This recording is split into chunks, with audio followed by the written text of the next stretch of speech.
Hi everyone. So we have Ymir Vigfusson from Keystrike, CTO and co-founder here, who will be sharing his insight at our conference on cybersecurity in energy sector 2024 in Amsterdam this year.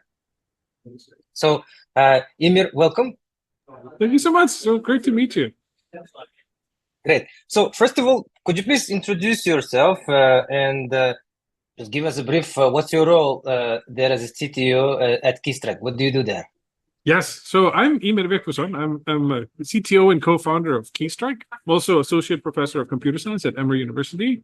And this is an innovation that comes out of the lab, our lab at Emory. We created this technology that we're super excited about because it's addressing something that has been like a thorn in our sides for like 20 years. And it's the ability for an attacker to move remotely and laterally from a network, from the IT domain into the OT domain. So that's what we're going to talk about today. Okay, so you will be talking about zero trust security models for power infrastructure, which is crucial for such sensitive area of the economy.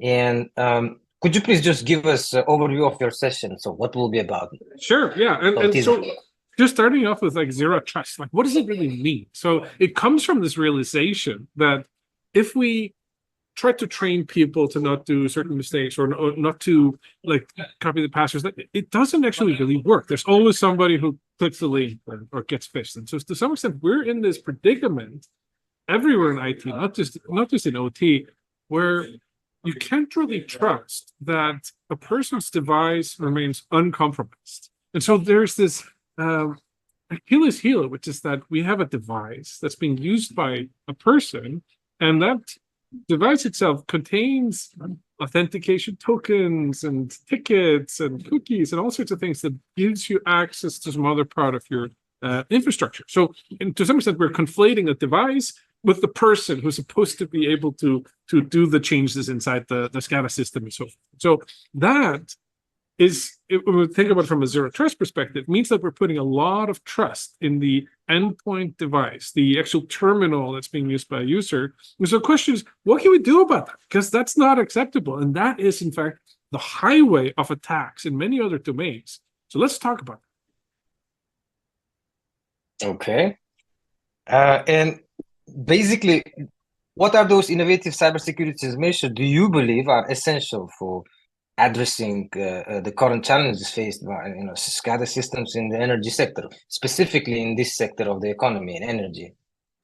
Yes, and that's a very good one. Of course, we need some new ideas in cybersecurity. That's something that's clear. There are really only two main ideas that exist out there.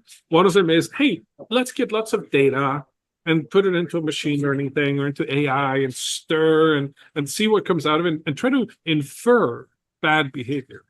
But that means that you've already seen that bad behavior. It means you can extrapolate to it. And to some extent, it's, it has inaccuracy, and you trade that off for the convenience of operations and so forth.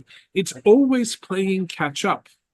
And we can't do that. Like, this is the sector where we cannot do that. We can't afford to go down. So we need some better ideas. So that's one idea. The other idea is, hey, let's do multi-factor authentication for things. Let's make it so that you log in, but then you also have a device or biometrics or some other things. That's a fantastic idea. That's great. But how do you implement it so that you can actually do something? As in, you can actually have a session that is equivalent to having been logged on. And so that is a tougher proposition to do, because after you authenticate, you're now in a situation where somebody has to say, like, oh, this person's good to go, and gives you something that's equivalent to your password or to your token that you were using. That is dangerous, because that ticket now becomes the thing that hackers or attackers are just waiting for and use to get inside.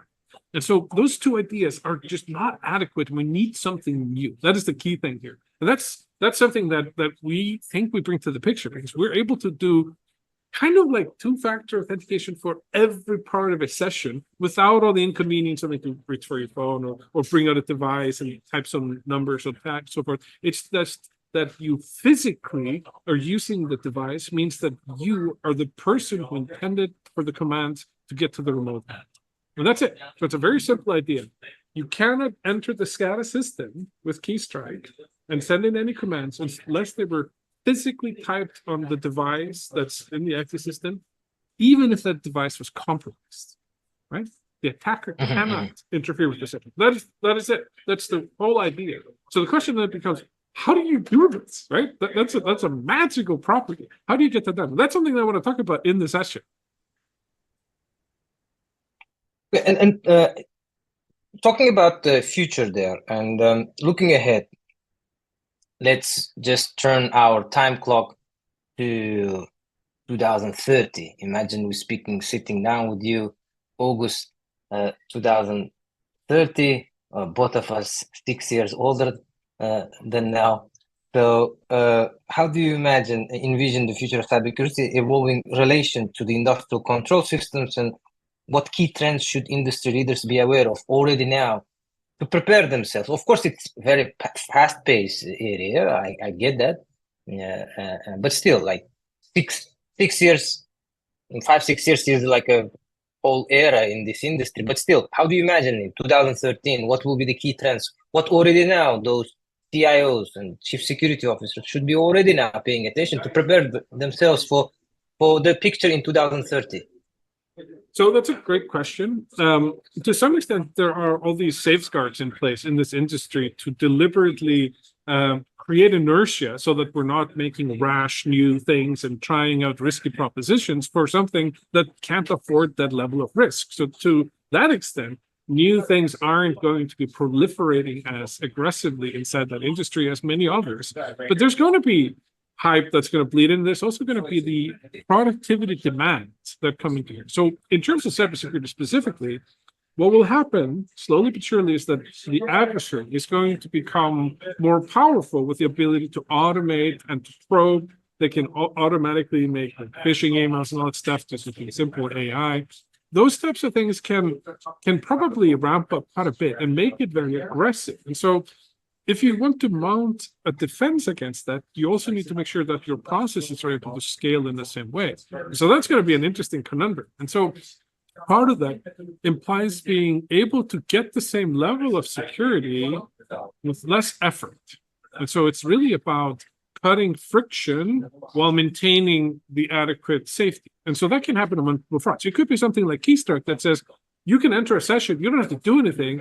It proves that you end to end, you like from the chair that you're sitting in and through the device you're connected to, even if anything is compromised in between, doesn't matter. Like you still have integrity around the communications. That's something that makes things just faster. Another thing that can happen is that you might be able to summarize and be able to better understand different types of alerts in a way that make them meaningful and like able for some SOC analyst or someone to look at it and be like, hey, I have all the context I need for what's happening here, and I can interfere with it right now. In fact, we might even get to a point where we could automatically mount defenses against some of the attacks as they're taking place before we even are able to get the full context, the full picture. Because if we're not doing that, we're always playing catch up. And with shrinking windows of vulnerabilities, that's a losing proposition. So that's something that has to happen. So the question is, how exactly it will evolve? So in 2030, let's have that conversation where that went.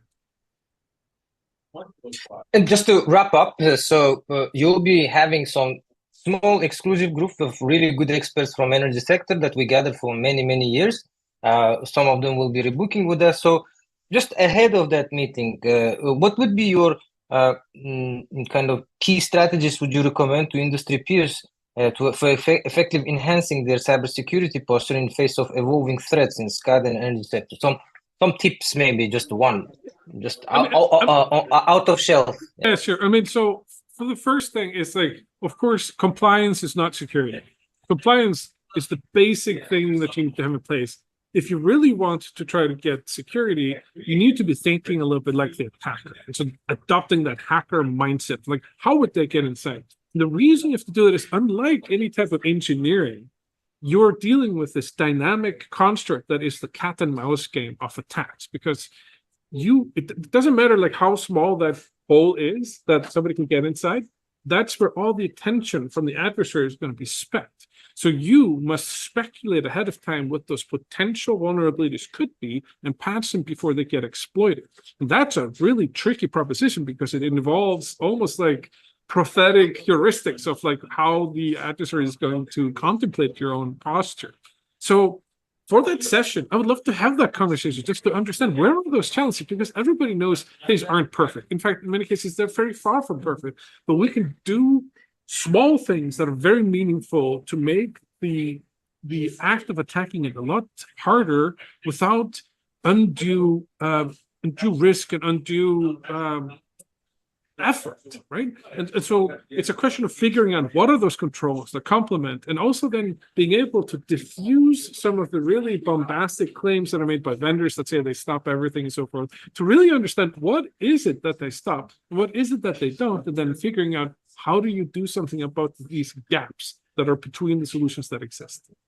Let's talk about this. Okay, great. So Ymir, thanks for insights, and we're looking forward to see each other in Amsterdam. So thank you, and see you there. Very much looking forward to it. Thank you, Raf. Take care.